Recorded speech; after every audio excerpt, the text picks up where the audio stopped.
ലിസി ആശുപത്രിയിൽ നടക്കുന്ന 30ാമത്തെ സർജറി, ഈ വർഷം നടക്കുന്ന 2ാമത്തെ ഹൃദയ മാറ്റിവെക്കൽ ശസ്ത്രക്രിയയാവും ഇന്ന് രാത്രി നടക്കുകയും ചെയ്യുക. പക്ഷേ ഇനിയുള്ള ശരിയാണ് അനിൽ, ഇന്ത്യൻ റെയിൽവേക്ക് അഭിമാനിക്കാൻ പറ്റുന്ന കാര്യമാണ്.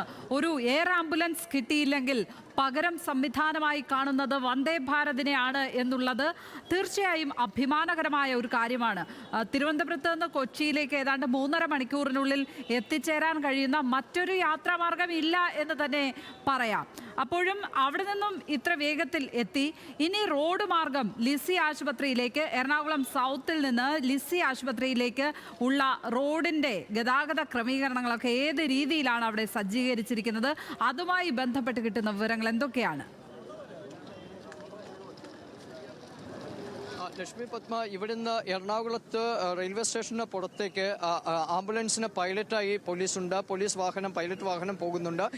ചിറ്റൂർ റോഡിൽ നിന്ന് നേരെ ജോസ് ജംഗ്ഷനിൽ നിന്നും MG റോഡാണ് ഉപയോഗിക്കുന്നത്. കാരണം ചിറ്റൂർ റോഡ് തുടർന്ന് ഉപയോഗിച്ചു കഴിഞ്ഞാൽ വളരെ ഇടുങ്ങിയ റോഡാണ്. അതിനാൽ തന്നെ ചെറിയ ബ്ലോക്കുകൾ ഉണ്ടായാലും വലിയ തോതിലുള്ള തടസ്സമുണ്ടാകും. അതിനാൽ വലിയ റോഡ് എന്ന നിലയിൽ MG റോഡ് തന്നെ സ്വീകരിക്കുന്നു എന്നാണ് പോലീസ് അറിയിച്ചത്. അതിനനുസരിച്ചുള്ള ക്രമീകരണങ്ങൾ വളരെ നേരത്തെ തന്നെ അവർ നടപ്പാക്കുകയും ചെയ്തു. അതിന് ശേഷം ചിറ്റൂർ റോഡിൽ നിന്നും മാധവ ഫാർമസി ജംഗ്ഷനിലേക്ക്, ബാനർജി റോഡിലേക്ക് കയറി അവിടുന്ന് കലൂരിലേക്ക് എത്തി നേരെ ലിസി ആശുപത്രിയിലേക്ക് കയറി പോകുന്ന രീതിയിലാണ് കാര്യങ്ങൾ ക്രമീകരിച്ചിരിക്കുന്നത്.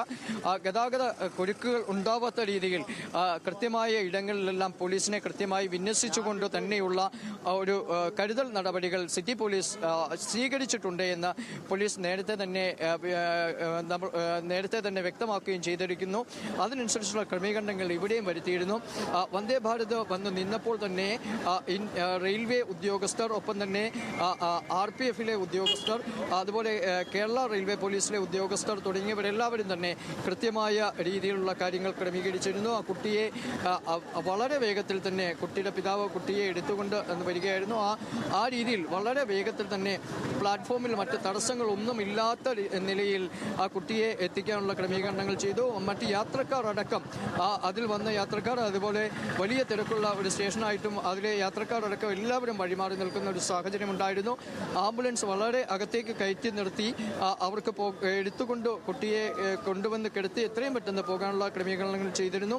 അതുപോലെ റെയിൽവേ സ്റ്റേഷനിൽ നിന്ന് പുറത്തേക്ക് ഇറങ്ങുന്ന വഴി വളരെ ഇടുങ്ങിയതാണ്. അവിടെയെല്ലാം പോലീസ് കൃത്യമായ ക്രമീകരണങ്ങൾ വരുത്തുകയും ചെയ്തിരുന്നു. ഈ രീതിയിൽ വളരെ വേഗത്തിൽ തന്നെ ആ കുട്ടിയെ ആശുപത്രിയിൽ എത്തിക്കാനുള്ള ഒരു ക്രമീകരണത്തിലേക്കാണ് കാര്യങ്ങൾ നീങ്ങുകയും ചെയ്തിട്ടുള്ളത്.